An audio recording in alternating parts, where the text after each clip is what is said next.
A main figure in the German vision development in the mid-19th years, despite the fact that his thoughts Hegel or Georg Hegel 1770–1831, was a German scholar of the early current time frame.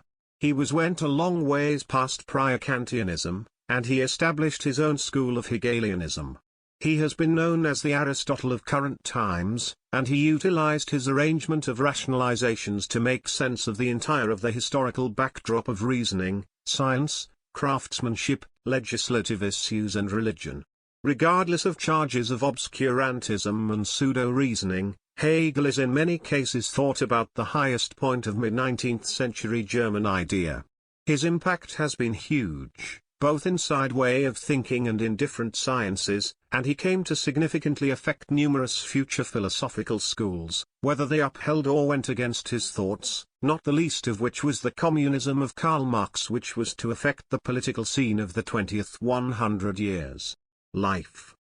Hegel, articulated roughage skull, was brought into the world on the 27th of August 1770 in Stuttgart in southwestern Germany. His dad, Georg Ludwig Hegel, was secretary to the income office at the court of the Duke of Hafenburg. His mom, Maria Magdalena Luisa, Ephraim, was the wealthy and knowledgeable little girl of a legal counselor at the high official courtroom at the Hafenburg court. She kicked the bucket when Hegel was 13 of a bilious fever. Hegel had a more youthful sister, Christiane Louise, who was subsequently dedicated to a haven and in the long run suffocated herself, and a more youthful sibling, Georg Ludwig, who was to kick the bucket in Napoleon's Russian mission of 1812.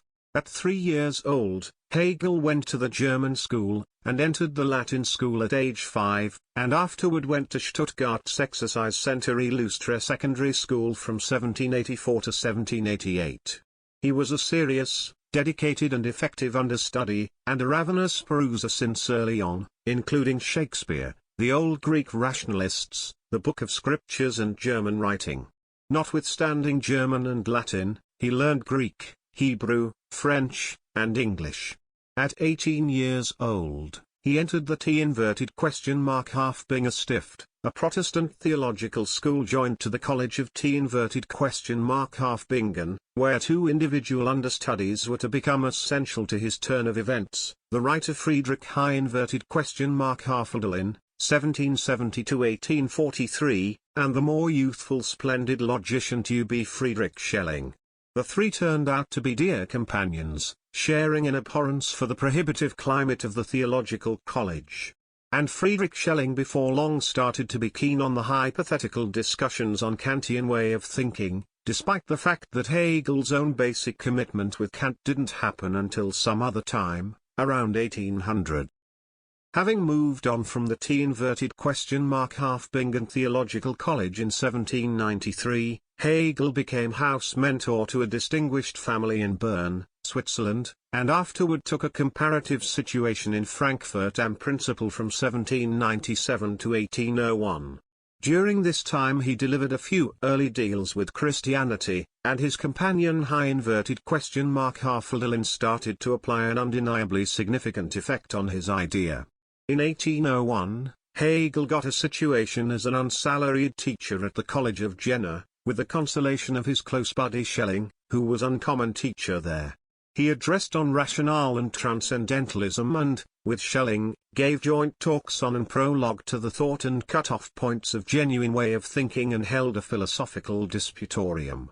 In 1802, Schelling and Hegel established a diary, the Krisch Diary der Philosophie, Basic Diary of Reasoning, and he created his most memorable genuine book on way of thinking, Differenz des Fichteschen und Schellingschen Frameworks der Philosophie, The Contrast Among Fichte's and Schelling's Frameworks of Theory, in 1801.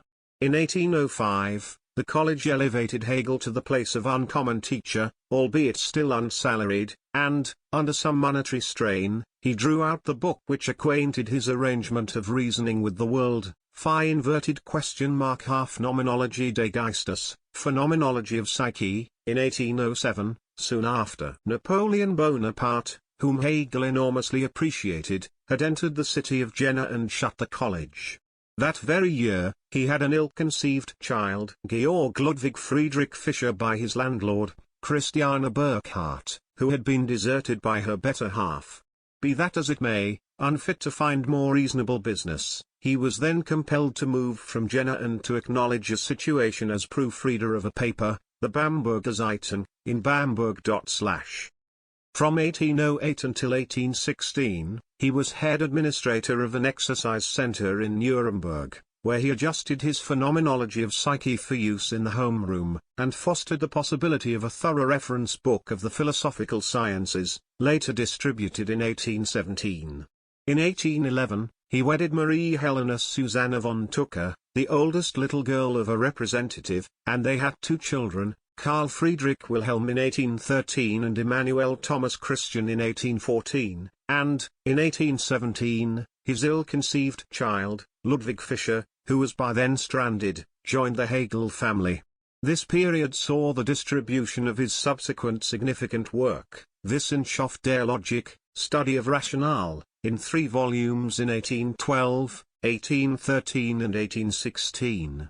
From 1816 to 1818, Hegel educated at the College of Heidelberg, and afterward he took a proposal for the seat of reasoning at the College of Berlin, where he stayed until his passing in 1831. He distributed his Grundlinien der Philosophie des Rechts, Components of the Way of Thinking of Right, in 1821. At the level of his notoriety, his talks pulled in understudies from everywhere, Germany and then some, and he was selected minister of the college in 1830, and embellished by ruler Frederick William III of Prussia for his support of the Prussian state in 1831. Hegel kicked the bucket in Berlin on the 14th of November 1831 from a cholera scourge, and was covered in Berlin's Dorotheenstadt graveyard, close to individual savants Johann Gottlieb Fichte and Karl Wilhelm Ferdinand Soldier, 1780–1819. Work back to top. Hegel distributed just 4 principal books during his life: Half Phenomenologie des Geistes, Phenomenology of Brain, in 1807, his record of the development of cognizance from sense discernment to outright information, the 3 volumes of Wissenschaft der Logik, Study of Rationale, in 1811, 1812 and 1816, the legitimate and mystical center of his way of thinking, Encyclopädie half die der Philosophischen Wissenschaften, reference book of the philosophical sciences, in 1816, an outline of his whole philosophical framework, expected as a reading material for a college course, and Grundlinien der Philosophie des Rechts, Components of the Way of Thinking of Right, in 1821, his political way of thinking and his contemplations on Idearesis half civil society half.